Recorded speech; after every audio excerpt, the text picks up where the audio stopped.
What's up, everybody? Welcome to the Loud Spot. I'm your host, Sebastian. We had the opportunity to talk to Bam Margera's manager, Jack Daniel. There was an incident that was on TMZ that he's here to tell his side of the story. I also want to thank Jack for coming onto the podcast. It was great hanging out with you this weekend, and I can't wait to do more episodes with you. So without further ado, before we even do that, I do want to remind everyone to please subscribe to my YouTube channel, like, share, and comment. And here we go.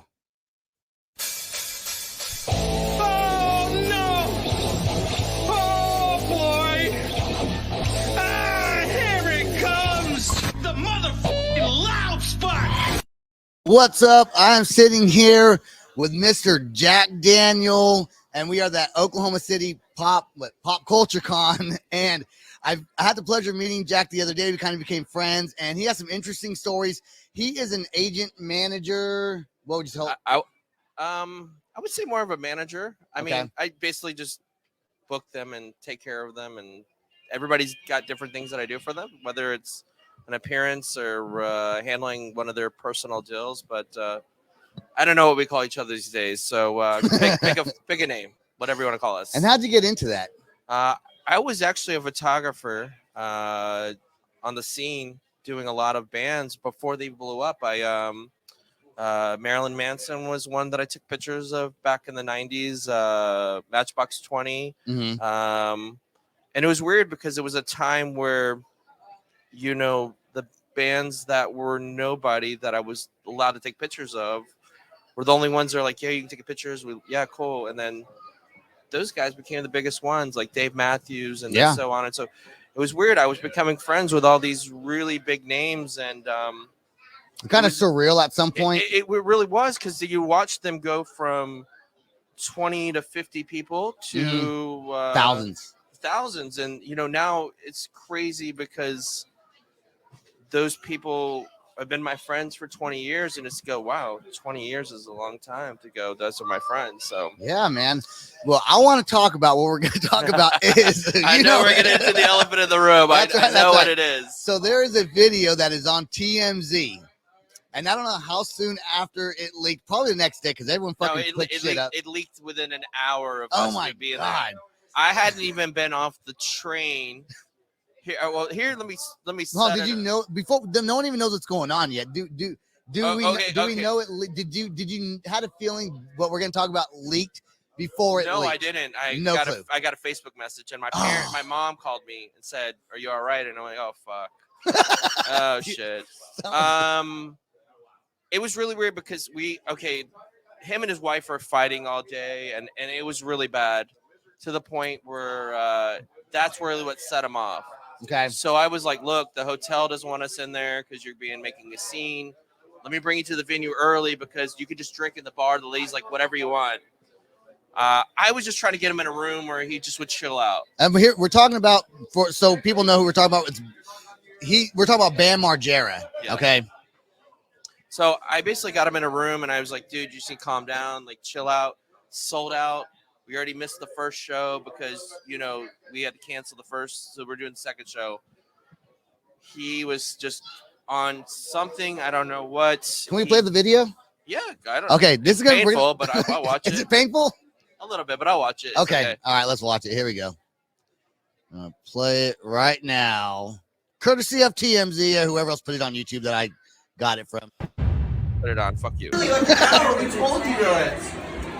We came early because you said to come early. Benny Beetle, his name is Scumbag. Benny Beetle. He's the guy that's responsible. All right, we'll go. I was in that situation. Get my Range Rover, take me home, you fucking pussy. Yeah, and what they didn't see was later he hit me again. I'm going right now. I'm going. Goddamn, I don't know. I'm going. Motherfucker. Okay, all right. I'm going right now. What the fuck, man? Take me home. That was you saying, what the fuck, man? Yeah, I mean, I had never seen him this way, and that was the weirdest thing. What provoked him to get so upset? This was a period in his life where people were slipping him shit, and he wasn't knowing what he was taking. And I really, truly believe he had never disrespected me before, really never been mean to me, and always been like always cool. Always, he calls me all the time. We were really close, and I had to blame it on drugs, I Yeah. mean, but like I said, when you go from seeing like he was glazed over, he had this look, he was just a monster that night. And Did he immediately apologize the next day? No, because he didn't know what he's doing for 3 days. Oh shit. Okay. So the shitty part was these two fans that showed up that helped us drive in New York, because I do not like driving in New York. They offered to drive him home. So I gave the keys to these kids, and they were like, we were going 80 miles an hour, and he threw a fucking big Grey Goose bottle or whatever vodka it was and smashed the inside of the window while they were driving. So they got to the castle. I had already taken a train and called to get a ride. And he has 2 houses at the time. So I went to the castle where he didn't go. And then he had another house that he lived on that was but fans didn't know about that house. So, he was like, if you're at my other house, I'm going to kill you. So I was like, dude, I'm leaving. Fuck this. I don't need this drama. So I ended up going to an event there in New Jersey. That night I went and stayed and went to Monster Arena. I had an event anyways. So that was the reason I had back-to-back events. Right. And then I remember going into the room, and the first person I saw in the room, everybody was afraid to talk to me because they didn't know what to say to me. Because everyone just saw that video leaked, they and just saw the video, and it was they're thinking you're embarrassed, and this maybe. and the next day they see me, and Meatloaf was the only one that actually acknowledged me and said, "Hey Jack, come over here. We're gonna go drive and kick his ass, and I'll fuck him up for you." And I was like, "No, it's cool. I'm cool. Yeah, like we're good. We're good." And him and his wife was so nice to me. And then, a couple other big name celebrities that were in the room came over and said, "Hey man, I'm so sorry." I mean, a lot of people reached out to me, were like, "Man, that shouldn't." Yeah. But it's kind of like when you're a blackout drunk, or like when you're on drugs. You don't really know what you're doing. You can't fault somebody. Do you think it's worse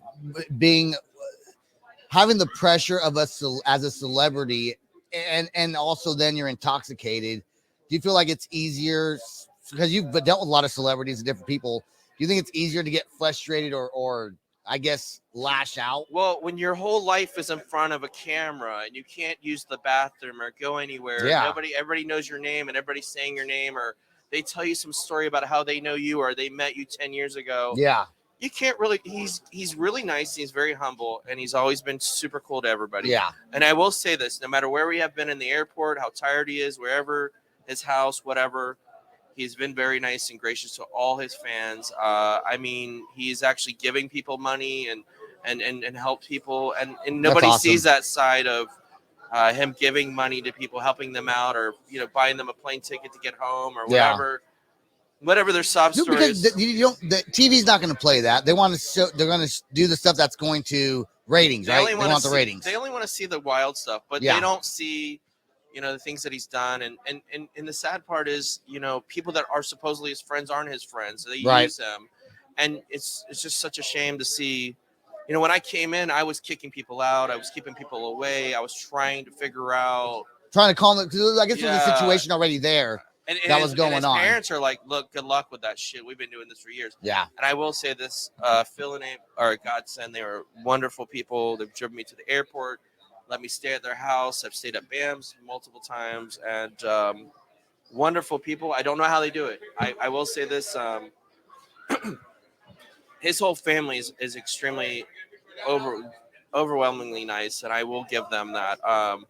Whether they get mad at me sometimes, and I know the other Jackass guys have been voiced their concerns about me, but that's because of years of people using them, and they don't know. But you don't never know who you can trust almost sometimes when you're like that, I mean, Steve-O, I've had conversations. He's called me. I've talked to him. I called him, and he's like, hey, he would, instead of pointing fingers, Steve-O's like, okay, so here's what we should do so he doesn't do this, and we all should be on the same page, or here's what we all need to do. And I really respect that. And he will just tell me what he thinks. And,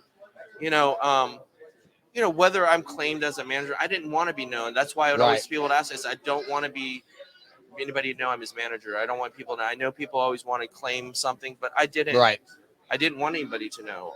I always purposely never tell anybody, but people know. I mean, obviously I'm the guy in the video they see. And so they say, oh, are you still his manager? I was like, I don't know, because he's been in rehab and he's been getting better. So whatever he needs, I'm there as his friend first. Right after Jack and I went to an arcade here in Oklahoma City a couple days ago, and I was talking to him right as soon as I went home. I googled Bam Margera's manager. First thing that comes up is that TMZ video, and I was Exactly. I mean, whatever. It is what it is. I mean, I'm past it. You guys are great now, right? You guys are friends. I talk to him almost every other day. We do, text a lot. He's a good. You're busy. Your phone's always going off, man. Yeah, but he's not the only person I represent, and that's the thing that I tell people. I'm not one of those name droppers. If you ask me and you happen to know who I represent, cool. But who else do you represent? I'm not telling you. You can eat my dick. How about that? I represent your mom. So sorry for you. Yeah, it's okay. I'm gonna teabag that bitch later.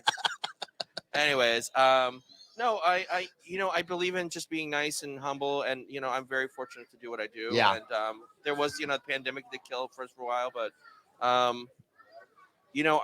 Anthony Michael Hall has been a really wonderful person that I've worked with, that people have seen me with. But that's the other name I won't say anybody else. But that's cool. Yeah. But I will say that he's a very super cool guy, and I respect our friendship, and he's given me a lot of advice. And like I said, those are the guys that you want to listen to because they've been around and they've seen a lot of shit that they've gone through themselves. So and I'll tell you, this guy right here, I've seen him running around this place like crazy. Super happy to meet you, man. I mean, it's been fantastic knowing you, and we're gonna stay in touch. Next time I'm gonna come on the podcast, do it. I want to get Bam on, so we're gonna try it. Hopefully, I'm gonna try to convince him to get him on sometime early fall. Let's go with that. All right, man. All right. Jack, we'll talk to you soon. Eat my dick later. This is the Loud Spot outro by Nothing Short of Tragic. Is this all talk with no action? No. Is this my thoughts with distraction? No. Is this what I bought that's in fashion? Or is this the Loud Spot with Sebastian? Yes. Does Nothing Short of Tragic have his back again? Yes. Does everything that's good really have to end? Yes. A big host has a pimp show, so to get more episodes, make an order, this is over.